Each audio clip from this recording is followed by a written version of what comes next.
I suppose the fact that it's based on a real person. Um, the script was the first thing I read, and then I got to know David and saw his career comeback was sort of well documented in the early mid-80s when he started playing the wine bar again.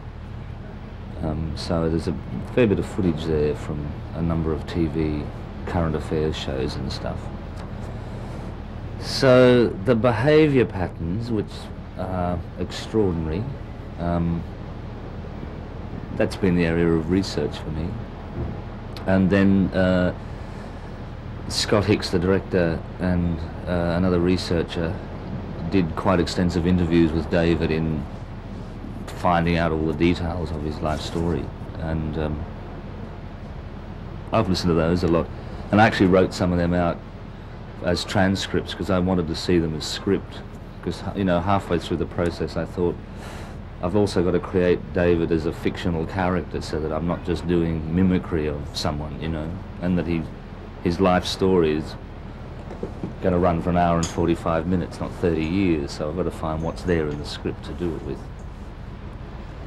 So they've been the kind of broad areas of attack.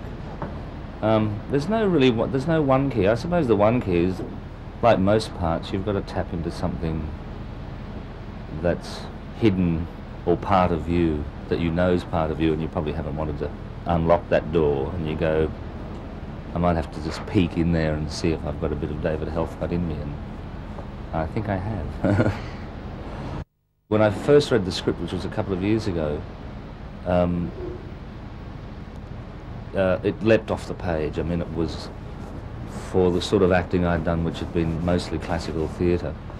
The role just sort of stood out as something that had come along and was a gift to me, you know.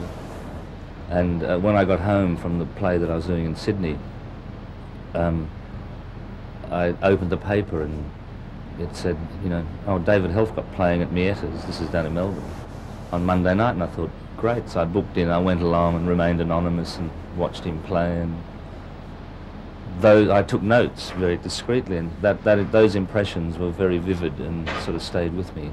And since then I've met David quite a number of times. But yeah, no, that it was significant because David is, it's amazing the number of people who do know him or know of him or have seen him play, but it's not, he hasn't got the kind of celebrity, or it's not like I'm playing Stalin or Churchill or Charlie Chaplin or someone, you know what I mean? We can invent as well. There was one memorable day which was very early in the shoot here when we were filming the comeback concert at the end, and his real life wife Gillian was dotted in amongst that crowd, and that kind of put an emotional charge through the room.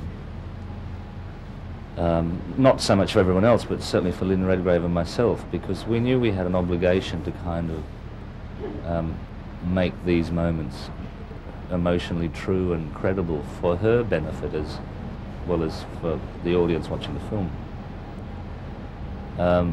So some quite surprising things came out, some spontaneous things came out of that day's filming, which I think are going to serve the end of the film well.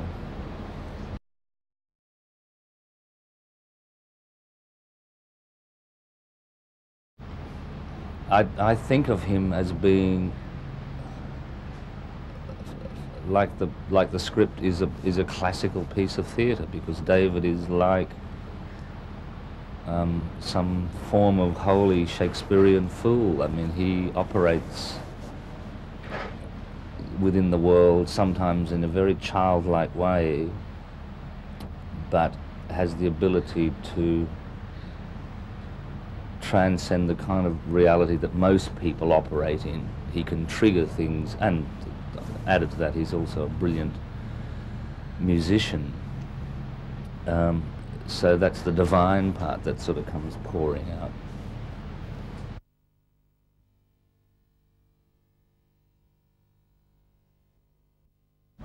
If the story of David's life is an odyssey, and he comes from humble a humble background in suburban Perth in the 50s. So I think the presence of luminaries like Sir John Gielgud playing Cecil Parkes, his sort of mentor professor at the Royal College of Music in London, is exactly that impact, because suddenly for a young boy from suburban Perth to suddenly find himself in the halls of learning in London is the kind of leap that's being made in the story. So it's very good to have that. And with Armin Mueller-Stahl, for example, playing Peter, David's father, it's one hell of a big part for an actor. I mean, he is the major protagonist in the film. Everyone else tends to, in some way, become a kind of mentor for this adult who's being buffeted to and fro. And Armin has got to really balance everyone else in the film who is trying to help David get his life back on the rails. And Lynn Redgrave, who plays Gillian, the woman he eventually meets and marries, the film turns into a love story at that point, and it's an unusual love story. I mean, David's life is full of unusual events. It's totally driven by fate. You know, we were talking about this, because when you shoot it all out of sequence, you try and map back and say, oh yes, but this happens here, and this happens here, and this happens here, and you realise if this hadn't happened and this hadn't happened, then he would never have met Gillian, and it just happens through totally circumstantial misfirings or whatever. And Googie plays Catherine Susanna Pritchard, who is a big influence in his life when he's an adolescent. Yeah, so you've got all those kind of extraordinary people dotted through the film. It's also a big buzz for us as actors to kind of encounter these, you know, legends. Because I think Noah and I think of ourselves as being fairly humble suburban boys.